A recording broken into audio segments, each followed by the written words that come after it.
Bom dia, boa tarde, boa noite. Olá, meus queridos alunos e alunas. Galera, eu sei que você acabou de assistir aquela aula de indústria, tá? Ah, não assisti, então assista ela, tá? E agora a gente vai ter ali um amadurecimento desse conteúdo aí de indústria.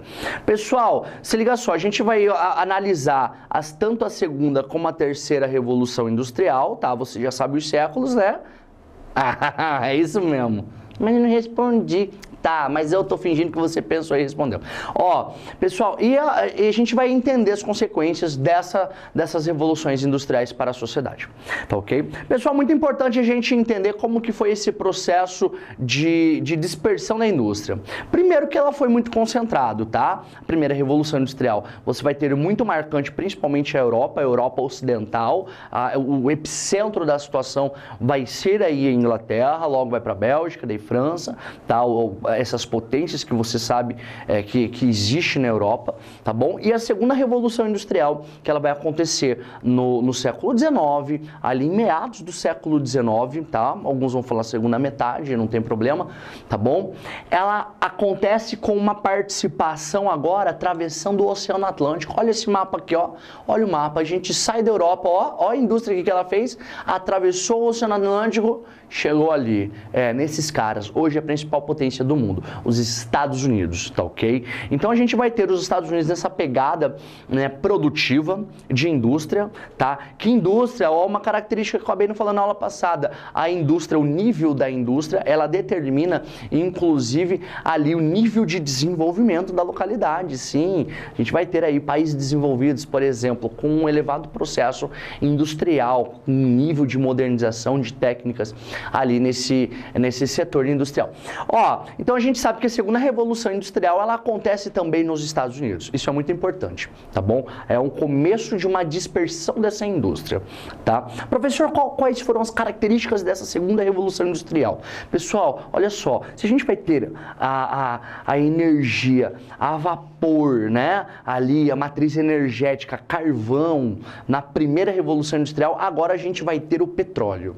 Pessoal, a gente chegou agora, então a gente começa a entender da onde surgiu o principal recurso mineral da sociedade contemporânea, que é o petróleo.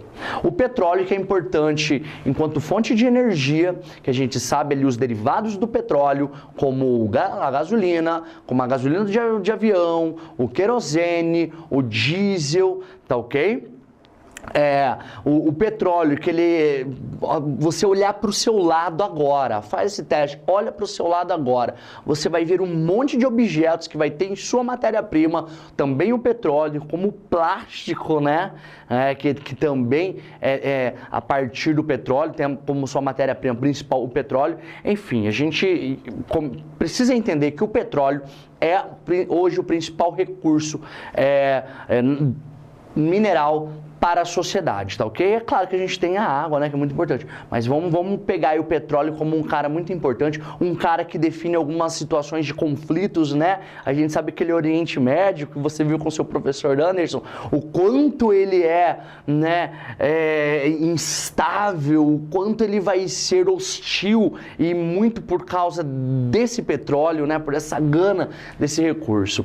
Então chega o petróleo na segunda revolução industrial, turminha, o petróleo enquanto uma matriz energética. Começa ali o grande dinâmico, a busca por esse recurso.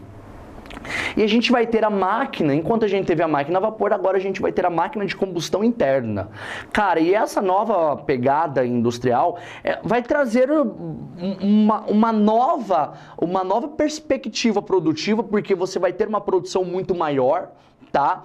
Ela vai trazer uma nova razão de produtos, de mercadorias, porque, por exemplo, um carro, né? A gente vai ter o veículo, o carro, que é um bem de consumo, né, bem desejado hoje na sociedade. Ele surge a partir dessa máquina de combustão interna, tá? Que utiliza ali os derivados do petróleo, tá bom, turminha? Então, essa segunda revolução industrial, ela, com certeza, como todo processo revolucionário, ela vai dar uma guinada aí na situação produtiva. E a indústria, ela vai ficar, turminha, cada vez maior, tá? Se tá numa evolução técnica, a indústria vai ficar cada vez maior, maior, e por isso que a gente vai ter, a partir da segunda revolução industrial, tá, uma situação de monopólio. Há indústrias que cresceram e acabaram tomando conta da maior parte do mercado. Esse é o conceito de monopólio. A gente pode analisar até no nosso mercado aqui no Brasil, uma modalidade de monopólio que é o oligopólio,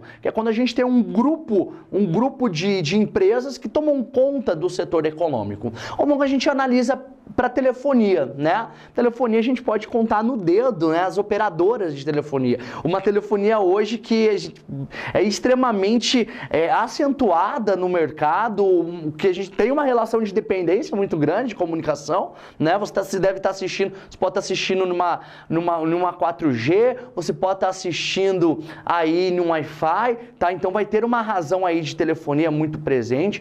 A gente vai ter ali outros exemplos, o mercado de combustíveis também, né? A gente sabe que é uma situação ali também monopolizada. Pessoal, a gente tem outro exemplo de monopólio como a aviação doméstica aqui no Brasil, né? A gente vai ver lá, 80, 90% desse mercado concentrado na mão de 3, 4 companhias, tá ok? Então, isso vem se amadurecendo desde a segunda revolução industrial, beleza? Galerinha, então a gente já vê um caráter de dispersão dessa indústria até a segunda revolução industrial. E o que eu quero que vocês entendam agora, tá? Que essas localidades que se industrializaram até a segunda revolução industrial são os países que hoje você vai chamar de desenvolvido.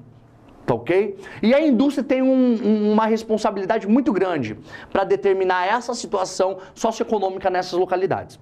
Beleza? Aí a gente vai ter a terceira revolução industrial. Uma revolução industrial que vai acontecer em meados do século XX, tá? Uma revolução industrial que ela é chamada de revolução técnico-científico-informacional, porque você vai ter a relação da informação muito importante, tá? Uma revolução industrial, turminha, que você vai ter ali uma dispersão, uma nova lógica, uma nova divisão internacional do trabalho para o mundo, ou seja, agora você vai ter a indústria chegando em países subdesenvolvidos. Tomem cuidado, porque isso é uma característica que vai trazer a terceira revolução industrial. Não é que esses países subdesenvolvidos são os pobres, eles vão se tornar ricos, porque os primeiros ali da primeira e segunda revolução industrial hoje são ricos. Não, negativo, é porque a terceira revolução industrial, ela traz uma dinâmica da comunicação, ela traz uma dinâmica de transporte que vai permitir agora que algumas indústrias, elas, principalmente aquelas com as atividades mais simples, elas se desloquem para outras localidades. E se desloquem por quê? Buscando baratear o custo de sua produção. Barateamento do custo de produção. Simples assim. Como? A gente sabe que no mundo subdesenvolvido, você vai ter a matéria-prima, uma proximidade com a matéria-prima, tá? Você sabe que naquele mundo subdesenvolvido, você vai ter um trabalhador com menores salários, tá? Então você vai ter uma busca de baratear ali de acordo com a força de trabalho. Você sabe que nesse mundo subdesenvolvido, em muitas localidades, vai acontecer uma isenção de impostos, por exemplo, fomentando essa atividade industrial. Enfim, você sabe, por exemplo, o Brasil teve no seu processo de industrialização, então, que vai acontecer na metade do século XX, foi ali com o JK, ele fazendo uma construção rodoviária muito grande, né? Dando um pouco da infraestrutura necessária para a indústria, tá ok? Então, o que você precisa entender é que essa terceira revolução industrial, pelo barateamento dos transportes, pela agilidade da comunicação, permite a migração das unidades fabris, tá bom? As fábricas agora, elas estão cada vez mais no mundo subdesenvolvido. Pegue o exemplo da China, ok? Ô professor, mas isso vai trazer bônus para as localidades? Claro que vai. A gente precisa analisar tanto os pontos positivos quanto os pontos negativos. Pontos positivos, turma, que a gente consegue ver de forma muito clara, tá? O incremento econômico das localidades. Isso é muito nítido, tá? E nisso vai ganhar um aporte estrutural e tudo mais. Ponto negativo, esse incremento econômico ele vai ser muito desigual, tá? Então você vai ter cada vez mais uma divisão de classes, onde você vai ter as desigualdades aumentando aumentando, beleza? Nessa migração da indústria. E algumas outras consequências, como uma macrocefalia urbana, né, que a gente já falou, crescimento demasiado de cidades, o processo de favelização, né, impactos ambientais, tá ok? Então a gente precisa analisar esses dois pontos. Mas eu quero que você fique com isso, que a terceira revolução industrial, ela muda a lógica do trabalho no mundo. A gente vai chamar de nova divisão internacional do trabalho, tá ok? E nisso surge a categoria de país que a gente vai chamar de emergentes. Um beijo, ficamos aí com a nossa pegada ali de indústria, tá ok? Fique esperto na nossa próxima aula bem aí embaixo e tchau!